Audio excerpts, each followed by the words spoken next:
But now I am talking about what's happening actually in society, कि बात actually कहाँ तक जाती है। और आप सबको भी पता है कि लड़का लड़की आपस में कन्वर्सेशन शुरू करते हैं, रातों को बातें होती हैं, अल्लाह ताला की ज़ाहिर है लिमिट्स को जो है वो क्रॉस किया जाता है, डिज़ायर्स डेवलप होती हैं।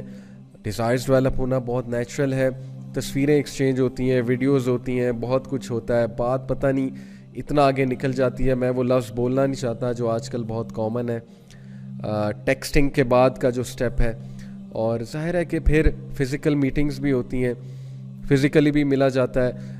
Before marriage you both are acting as if you are husband and wife, Allah ताला की हदूद को क्रॉस करके, कि जैसे अभी से हम हस्बैंड और वाइफ हैं। और एक फूल्स पैराडाइज में रहा जा रहा होता है कि नहीं शादी तो अल्टीमेटली हो ही जाएगी, तो चलो व्हाट इफ़ कि हम we hang out before marriage and things like that. तो मैंने इतना सफ़र होते देखा है लोगों को, यकीन करें ये वो इंसान कह रहा है जिसने हार्ट ब्रेक्स की काउंसलिंग की है, जिसने यूनिवर्सिटी स्टूडेंट्स से बहुत क्लोजली इंटरेक्ट किया है। और I have seen literally people destroying there carriers.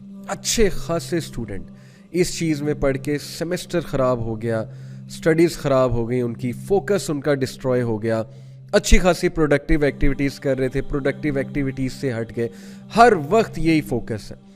And literally this disease becomes so irritating for people कि they are stuck to all the time they are stuck to their smartphones, हर वक्त smartphone में घुसे हुए। It is like कि smartphone उनकी जंजीर है, वो चेन्स हैं, हर वक्त स्मार्टफोन के साथ अटैच, हर वक्त लैपटॉप के साथ अटैच, हर वक्त उस इंसान के साथ अटैच्ड। यानी पहले से ही सारी बातें कर लेना, पहले से ही जो है वो सारी हदूद क्रॉस कर लेना, और उसके बाद जब शादी करना तो शादी का स्पार्क विद इन मंथ्स ख़त्म होता है। आई एम टेलिंग यू, ये मैं बाय आपको एक्सपीरियंस ऑफ काउंसलिंग्स बता रहा हूँ कि ये सो कॉल्ड लव मैरिजेस जो हमारे माशरे में सो कॉल्ड लव मैरिजेस हैं, उनमें क्या होता है, पहले 2 महीने के बाद स्पार्क ख़त्म है, सब कुछ ख़त्म है। क्योंकि सब कुछ तो जो है वो पहले बातें आपने की होती हैं, अब नए टॉपिक्स आप कहाँ से लाएंगे। इमेजिन कि आप किसी से इंसान से शादी करते हैं अपने आप को पाक साफ रख के, और आप उससे जब बातचीत करते हैं तो पहली बार बातचीत करते हैं शादी होने से पहले, तो इमेजिन कितने टॉपिक्स होंगे और कितनी बातें होंगी और कितने डायमेंशंस होंगे उस रिलेशनशिप के। लेकिन वो रिलेशनशिप जो पहले से चला आ रहा है, कितने सालों से पता नहीं चला आ रहा है, तो वहाँ पे ये चीज़ों को फिर बहुत दोनों पार्टनर्स को स्ट्रगल करना पड़ेगा उस स्पार्क को लाने में, उस पैशन को लाने में और उस बरकत को लाने में। सीधी सी बात है। सो मैंने तो टू बी ऑनेस्ट यूथ को बहुत गलत साइड पे जाते देखा है इस चीज़ को लेकर, जिस चीज़ को वो मोहब्बत समझते हैं, लव समझते हैं, इश्क का नाम देते हैं। और मैंने कैरियर्स डिस्ट्रॉय होते देखे हैं, मैंने लोगों को लिटरली देवदास बनते देखा है। जैसे वो एक इंडिया ने मूवी बनाई, लोग देवदास बन जाते हैं, गम में चले जाते हैं, लोग जो है वो गमज़दा गाने सुनने लग जाते हैं, अपना टाइम वेस्ट करते हैं, अपने इर्द गिर्द के लोगों को तवज्जो नहीं देते, जैसे कि दे आर हार्ट ब्रोकन, माँ बाप को तवज्जो नहीं देंगे, बहन भाइयों की कोई ख़बर नहीं होगी कि मेरी कोई रिस्पॉन्सिबिलिटी है, ज़िम्मेदारी है। और अनफॉर्चुनेटली ज़्यादातर लोग जो इन चीज़ों में इन्वॉल्व होते हैं यूनिवर्सिटीज़ में जाके होते हैं, and they don't even realise.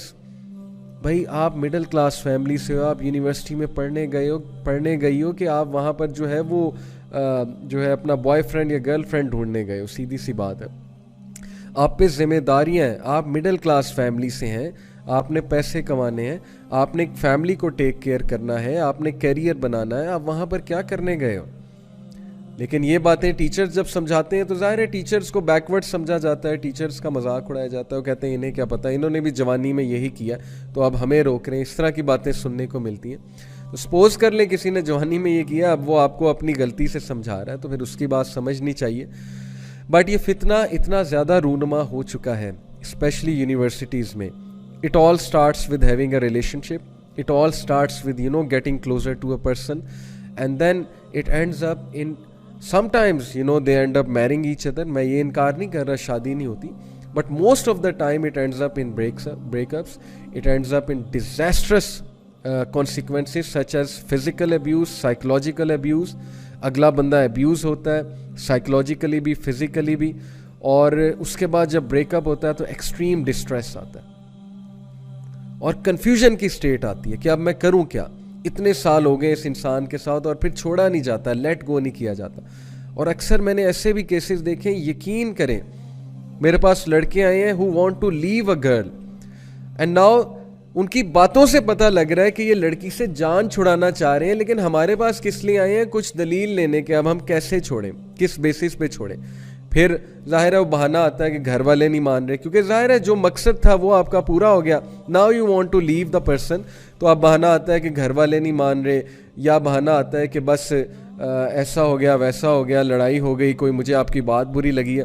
ये सब कुछ माशरे में चल रहा है और ये हम नॉर्मलाइज कर रहे हैं और हम इसके खिलाफ बात ही नहीं कर रहे हैं, और ना हमारी यूथ अंडरस्टैंड कर रही है कि हम किस गड्ढे में गिर रहे हैं, हम किस पिट में जा रहे हैं, और हम अपनी कितनी चीज़ें जो हैं वो लूज़ कर रहे हैं ऑन द वे। हम अपनी फिजिकल हेल्थ भी लूज़ कर रहे हैं, हम अपना इमोशनल जो हमारी इमोशनल हेल्थ है, मेंटल हेल्थ है, उसका भी बेड़ा गर्क कर रहे हैं। शादियां जब हमारी होती हैं तो हमारा सत्यानाश हो चुका होता है, हम एक साइकोलॉजिकल बैगेज उठा के ला रहे होते हैं जब हमारी शादियां होती हैं हमारी सोसाइटी में, और वो साइकोलॉजिकल बैगेज किस चीज़ का होता है, पास्ट रिलेशनशिप्स का।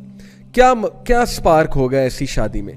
जो बंदा एक साइकोलॉजिकल बैगेज के साथ शादी कर रहा है उसकी शादी में क्या स्पार्क होगा?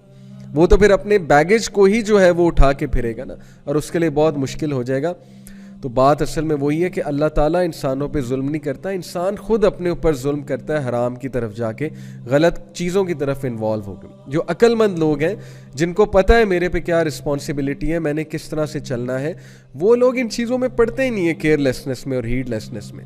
उन्हें पता है कि ये चीज़ मुतय्यन है, और इसके बारे में मैं अभी आपको हदीस सुनाता हूँ। ये मैंने एक मुद्दा बांधा, एक मुद्दा बनाया, मैंने एक बैकग्राउंड जो है वो आपको बताया, किस लिए, so that you may realise कि ये सारी चीज़ें आपके सामने होती हैं।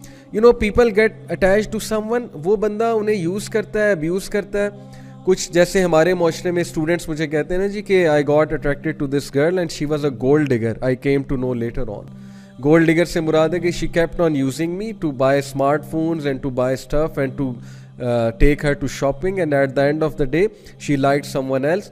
कोई और लड़का आ गया, मुझसे कूल लड़का आ गया, वो उसके साथ चली गई और मुझे जो है वो थोड़ा करा दिया, सीधी सी बात है। And vice versa, yes this happens with girls as well, और उनके साथ तो फिर बहुत ही ज्यादती होती है। So where are we going, where are we heading? ये क्या हमने ट्रेंड बना दिया रिलेशनशिप्स का, वो भी हराम रिलेशनशिप्स का। और ये क्या ट्रेंड है कि बस आपके साथ एक लड़की होनी चाहिए, आपके साथ एक लड़का होना चाहिए।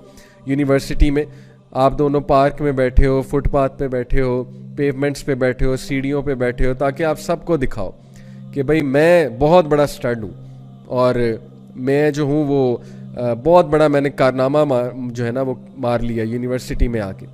चाहे आपका कैरियर तबाह हो रहा है, चाहे वो आपके घर वाले बेचारे इस उम्मीद में बैठे हैं कि ये जो है कल को हमारे लिए कुछ करेगा, लेकिन वो वहाँ पे ये जो है वो गुल खिला रहा है वहाँ पे जाके।